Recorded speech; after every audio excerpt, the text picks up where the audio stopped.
So, what me and my brother bring to the table is extremely important. We're here for a very important reason, and that's to break cognitive dissonance. Now, the information you're about to take in can very easily turn you off if you don't understand cognitive dissonance and how it works. So, let me give you a small example. I grew up as one of Jehovah's Witnesses, and the religion taught that anyone who wasn't a part of the religion would die at Armageddon. And I had been raised in this religion, so I believe this since I was a child. And the way my dad explained it was in the Bible, there's a scripture that says, the days of the coming of the Son of Man will be just like the days of Noah.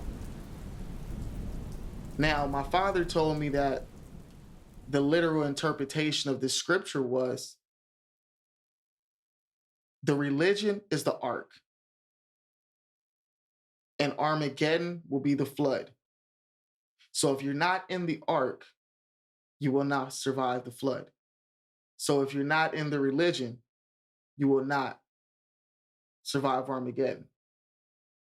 Now, me personally, when I became 17 and really got into these things on my own, I saw that completely different. I thought it meant the things that were happening back then, such as, the angels mixing with women and changing our DNA, things like that would happen again in our day. But that's another topic all in itself. But that understanding that he instilled in me, that the religion instilled in me from a child, did something very specific to me. Whenever someone would talk to me about their religion, a little bit of fear would rise. As soon as you start telling me about your religion, a little bit of fear would rise. And once that fear rose up, it made cognitive dissonance kick in. And it would do one of two things. One, it would make me try to shut down the conversation. I would say, oh, now you don't know what you're talking about. Now you're wrong. No. And I would try to shut down the conversation rather than listening to what the person had to say, logically analyzing it, and proving them wrong. Okay. Now, the second thing it would do is it would send me into a counter reaction mode where everything they said as they were saying it, I would be in my mind thinking of a counter argument, my comeback. So I wasn't actually listening to what they were saying, but I was hearing them just so that I can bring back a counter argument. So in this mind state, there's no way to convince someone. There was no way anyone could have convinced me anything other than what I knew because I wasn't trying to be convinced. I wasn't trying to analyze their information and see if it was right or wrong. All I was doing was shutting them down or trying to get my point across. This is cognitive dissonance. And it's very important that you understand this, okay? We have truly dissected and fully broken down how love works, the absence of fear. And so this is a small piece of how fear works. But we are going to bring the world into this power of love. Okay. And I'm not talking about the love you think, I'm talking about a power of fearlessness. And that's what Bomani Vision is for. Everything is there.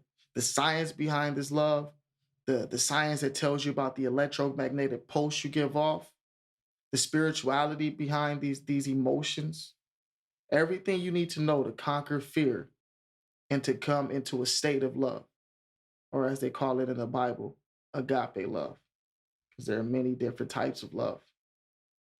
But that's for a different conversation. So when you hear this information, you have to watch the fear in your heart. You may hear something like Black people on average have a lower IQ than white people. And that may strike you as racist right away, and you won't want to hear anything else. That fear strikes up, you don't want to hear it. But is that true? That's what we all have to do. We have to say, I'm not afraid to hear your argument. I'm not afraid to analyze your argument and let you know, no, you are wrong. And this is why you're wrong. Because if I say white people have a higher IQ than black people on an average, and I'm a black guy and I have a very high IQ.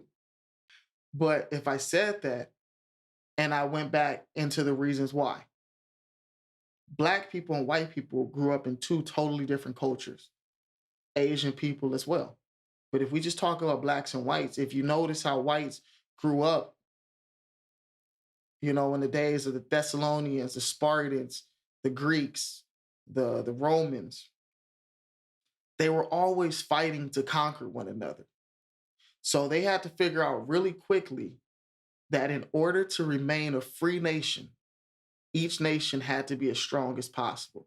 And that's when you got nations like the Spartans, who would do things like if a baby was deformed, they would kill it at birth.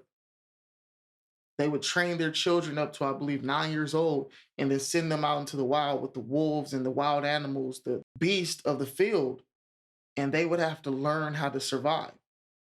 So they would have to use their IQ, their ability to figure things out. And those with the higher IQs would survive and would come back to the tribe, and they would pass on their DNA and their genes. Those with the lower IQs, they would fall in the field and they would die and they wouldn't pass on their genes. So there was a refining process of their DNA, of their genes. Now, if you look at Africa, we were a different people. We focus more on harmony. We didn't want a nation, but instead we just wanted our small tribes, our small families. We weren't fighting one another. We weren't in constant competition. So we didn't have a refining process of certain things. So if you still have cognitive dissonance, I can tell you that there are things that black people and African Americans do way better than white people because of our history, such as dancing.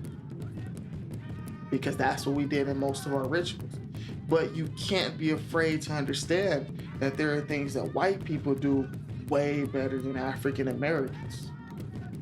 And see, when you are not afraid to look at the facts without being afraid and getting stuck in the cognitive dissonance where you're calling everything racist, then you can find the truth of why a man and a woman comes together. Because there's something a man brings to the table that the woman can't. There's something that the woman brings to the table that the man can't. But when they both come together, they bring something special. They create something special. And that's what all of us on earth. When we unite, you guys have no idea what we're going to become. But that is just to prepare you for what you're about to hear. What I need you to do is don't use your emotions. Suppress your emotions. Suppress the fear. Just listen to the information. If it's wrong, analyze it. Figure out why it's wrong. If it's right, then do me a favor. Instead of latching on to the past, the Spartans lived one way, Shaka Zulu and his tribe lived another way. Nobody today lived in the Spartan tribe. Nobody today lived in the Shaka Zulu tribe. So we have to take what we have today to build towards the future. We can't look back and fight everyone because of the way the past was. We have to understand, okay, this is why these people are like this. How do I become better? How do I become stronger? Because that's what this is all about. This is going to show us who we are, show us our flaws, and it's going to show us why we're about to destroy the greatest nation on the face of this earth. And once we do that, we won't be able to get it back. So we're past that right and wrong, left and right, Democrat, Republican paradigm.